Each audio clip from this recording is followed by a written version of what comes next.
خنسا ہیں، انہوں نے بھی جگہ کا نام نہیں لکھا، کہتی ہے میری ماں کسی نامحرم سے خفیہ طور پہ تعلق رکھتی ہیں، میں چاہتی ہوں کہ انہیں ایسا کرنے سے روکوں، انہیں راہ راست پہ لانے کے لیے اگر مجھے جھوٹ بولنا پڑے تو کیا یہ درست ہے؟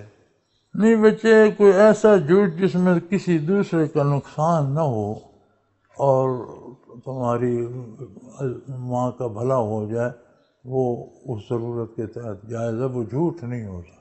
صحیح، بالکل ٹھیک. اسے اصطلاح شریعت میں توریہ کہتے ہیں. جیسے ایک بھائی دوسرے سے ناراض ہے تو اب وہ کوئی آدمی اسے جا کر ملتا ہے، وہ کہتا ہے تمہارا بھائی یار بڑا تمہاری خیریت، حالانکہ اس نے پوچھی نہیں ہوتی. صحیح. اس کا دل نرم کرنے کو جھوٹ بول دیتا ہے کہ کل تمہارا بھائی ملا تھا، وہ بڑا فکر مند تھا، تمہارے لیے بڑی خیریت پوچھ رہا تھا.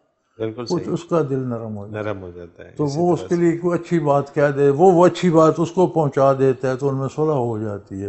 بالکل تو صحیح. یہ جھوٹ نہیں ہے، اس میں کسی کا کچھ بگڑا تو نہیں نا. بالکل ٹھیک. تو اگر ایسی کوئی بات ہو تو یہ درست ہے، اور ایسا نہیں ہونا چاہیے. عجیب بات ہے، بچے ماؤں کو سمجھانے لگے. اللہ اکبر، اللہ اکبر. بہت خوبصورت آخری سوال حضرت جی خوبصورت شامل کرتے نام ہیں. ہے اس کا، خنسا، بہت خنسا، خوبصورت جی ہاں. نام ہے. صحابیہ خاتون تھیں، بہت